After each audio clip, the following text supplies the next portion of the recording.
Olá, meus meninos do terceiro ano, tudo bem? Vamos terminar os nossos estudos da literatura. Estamos chegando no final, hein? Segundo semestre de 2020. Está chegando no final o terceiro ano. Que pena, vou morrer de saudade de vocês, como sempre tenho muita saudade dos meus meninos. Continuem sempre por perto, viu, meus amores? Já vou deixando avisado para que vocês mantenham contato e fiquem sempre por perto. Já tá dando uma saudade danada, né? Ficamos longe esses meses todos, 4 meses já, que a gente tá distante, sem se ver. Não tá sendo fácil, né? Não é muito fácil, mas eu espero facilitar bem para vocês, pelo menos os estudos da literatura, da redação, para que vocês tenham muito sucesso nos vestibulares de vocês, no Enem e nos outros vestibulares que vocês escolherem. Eu queria muito diálogo com vocês, viu, pequenos? Vocês têm que perguntar tudo agora. Aproveitem esses tempos que a gente está em casa, que a gente está isolado. Estudem bastante, estejam bem preparados para janeiro, né? Para os vestibulares que virão, para o Enem principalmente. Estejam bem preparados. Seu tio começou contando para vocês a história do Eça de Queiroz, o Primo Basílio, ali atrás, antes das férias. Mas vou ter que me adiantar, né?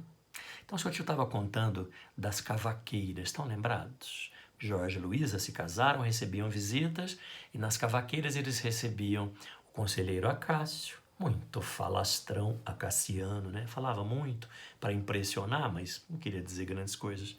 A dona Felicidade, muito religiosa, apaixonada pelo conselheiro Acácio. Os outros participantes, o Ernestinho Ledesma, um diretor de teatro representando as artes. Nós vamos ter também Julião Tavares, que era um médico, representando a ciência ali em Portugal, e o Sebastião, melhor amigo do Jorge, que a gente já tinha comentado sobre ele. O Jorge morou na casa dele durante muito tempo, que era o seu melhor amigo, um burguês. Então veja que as personagens são todas muito planas, né? Representam instituições sociais. O conselheiro Acácio, a política, a dona Felicidade, a religião, o Ernestinho Ledesma, a arte, o Julião Tavares, a ciência e a medicina, o Sebastião, a burguesia de um modo geral. Esses cavalheiros se encontrando e vivenciando aquela hipocrisia daquela sociedade burguesa de Portugal, grandes críticas do Eça de Queiroz com relação à sociedade burguesa de Portugal. Essa era a função dos realistas. Fazer essa grande crítica, apontar o dedo para as feridas da hipocrisia dessa sociedade muito mal, né? Muito mal ajambrada, muito hipócrita, muito falsa. Mas aparecerá ali naquela história Juliana Couceiro Tavira. Eu considero, e muitos literatos também, a maior vilã da literatura em língua portuguesa. E nós vamos saber que, né, incidentes da história que nós já conhecemos, que o seu tio já contou essa história para vocês, a Juliana vai parar na casa da Luísa e do Jorge, sendo a governanta, né, a empregada, cuidava da casa. E o Jorge acaba viajando e a Luizinha fica em casa, fazendo nada, né, o grande nada que era a existência dela, cuidando da cozinheira e cuidando da governanta, vigiando a vida da Juliana. E a Juliana tinha horror daquela mulher, tinha pavor daquela mulher, mas ela tinha que ficar quietinha, obedecendo. Ela sofreu muitas consequências de ser sempre uma empregada doméstica na casa daqueles burgueses todos. Mas, naquela viagem do Jorge, Luísa ficou sozinha e recebeu a visita de quem? Do Primo Basílio, que tinha sido seu namorado na infância. Vocês estão lembrados que seu tio contou agora há pouco para vocês. E eles acabam se tornando amantes. Veja que a temática do adultério feminino é muito constante no realismo, né? A gente viu isso no Machado de Assis, no Dom Casmurro, e aqui no Primo Basílio do Eça de Queiroz. Eles se tornam amantes, evidentemente que o Basílio estava enganando a Luísa, dizendo que a amava, e ela, por sua vez, que tinha um casamento muito, né, mais ou menos, acabou sendo seduzida por aquele homem todo programado para ser sedutor. Também uma personagem plana, né? Ele era sedutor porque ele era sedutor. E, de repente, a Juliana descobre cartinhas trocadas entre os dois e começa a fazer chantagem com a patroa. Mas ela queria esperar o patrão voltar de viagem para ela conseguir tirar muito dinheiro do Basílio, porque são os homens que têm no bolso, que nem diz o livro. Mas algo dá errado e a Juliana, não aguentando mais a chateação com a Luísa, ela afirma que tem cartas e começa a chantagear a Luizinha, mesmo sem a chegada do Jorge. Evidentemente que o Jorge volta, o marido volta para casa, tudo escondido. O Basílio fugiu quando soube que tinha cartas roubadas. E a Juliana começa a fazer todo tipo de maldade para que a Luísa lhe desse vantagens na casa, até que ele pagasse 600 mil réis, que era o que ela cobrava para devolver as cartinhas. Luísa tentou de tudo, não conseguiu absolutamente nenhuma saída, o que é muito estranho, né, de certa forma. Mas é livro, tem que ter esses absurdos. E, em determinado momento, o Sebastião, que era muito amigo, acabou sendo o confidente da Luísa. A Luísa contou para ele a verdade e o Sebastião faz uma artimanha de ameaçar a Juliana. E ela, com medo daquela ameaça, porque ele levou um policial dizendo que ia prendê-la, etc., ela acaba tendo um ataque apoplético, ela acaba tendo um AVC e morre. Luizinha ficou muito contente.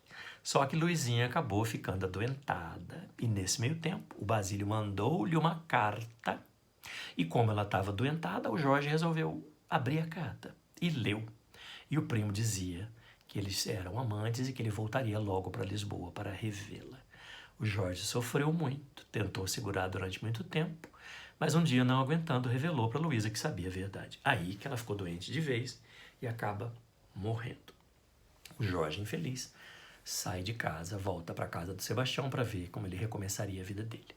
Coincidentemente, o Basílio volta mesmo, vai até a casa da Luísa para ver se encontram de novo, e uma vizinha diz ao Basílio que ela tinha morrido. E ele diz: que pena. Com quem será que eu vou sair agora em Lisboa?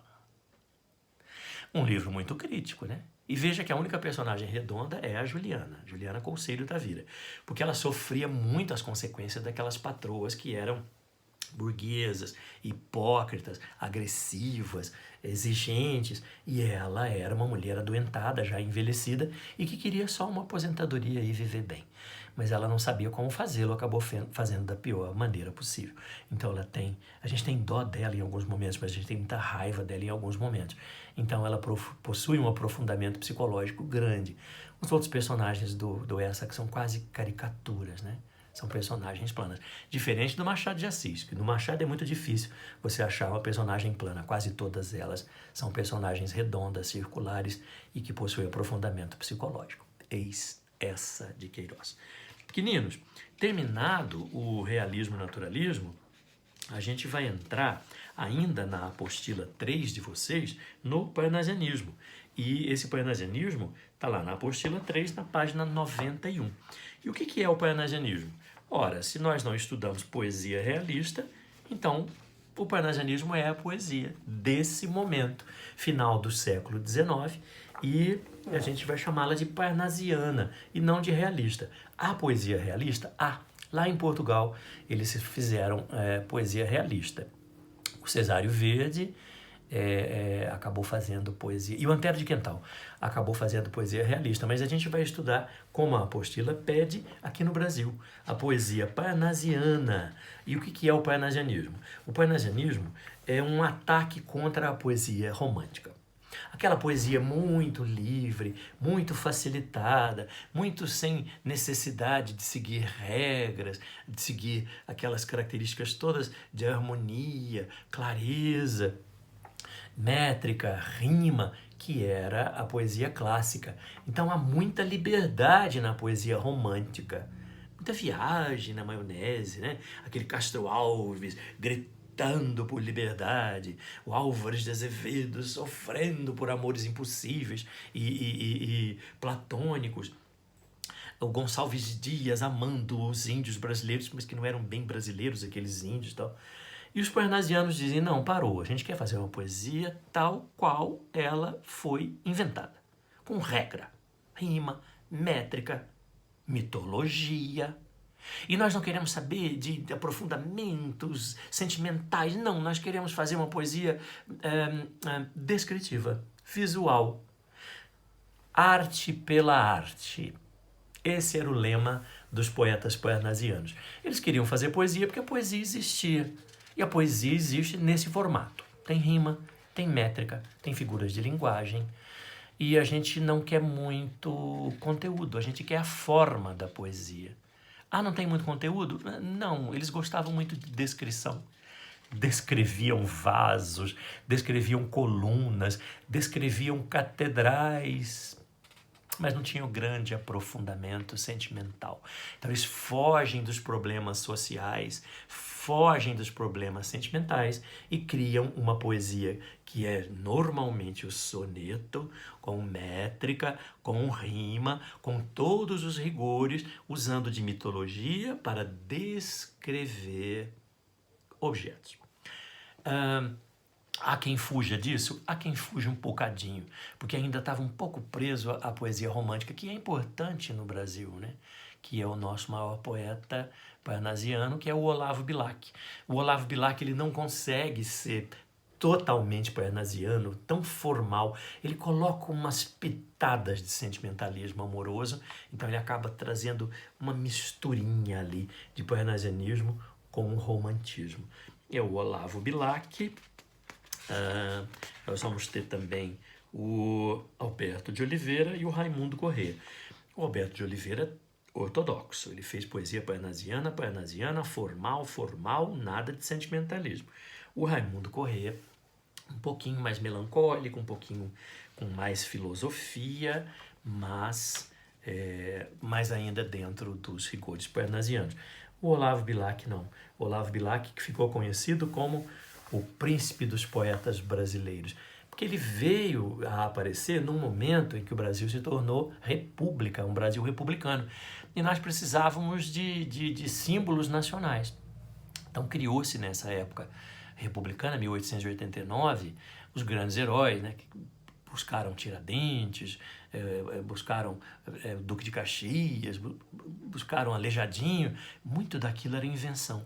E precisavam de um símbolo maior da poesia brasileira, então elegeram Olavo Bilac como o príncipe dos poetas brasileiros.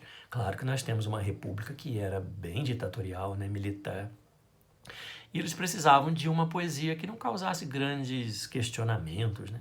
Muito provavelmente por isso que o Olavo Bilac foi considerado príncipe dos poetas brasileiros e tão valorizado nesse momento da poesia parnasiana. E vendeu muito e ficou muito conhecido e recebeu esse título, príncipe dos poetas brasileiros.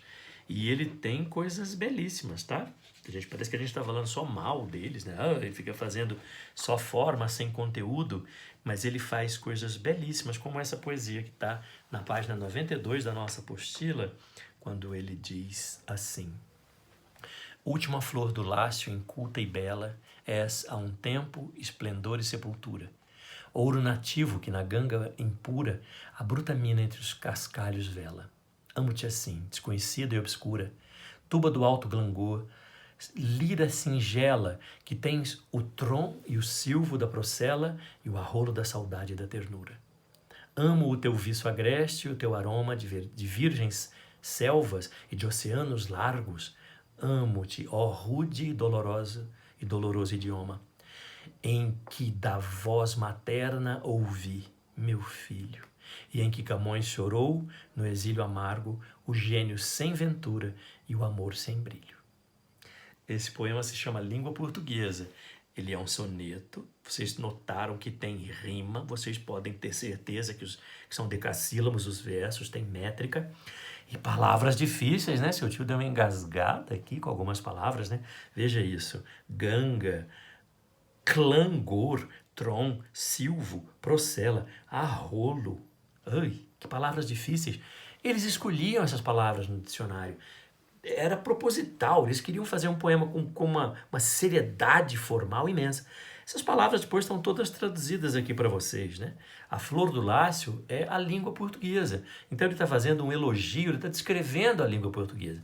Um elogio à língua portuguesa. Ele coloca exclamações, reticências, dá umas suspiradas. Sim, é um certo sentimentalismo de dizer, eu poderia simplesmente descrever o que é a língua portuguesa, mas ele gostava de colocar umas exclamaçõezinhas, umas reticênciazinhas para uns suspiros sentimentais de ai, que idolatria que eu sinto pela língua portuguesa. Esse é o nosso maior poeta parnasiano, que trazia um pouquinho do sentimentalismo romântico. Nós voltamos na próxima aula. Um prazer revê-los. Amo vocês. Muito sucesso para nós. Até já.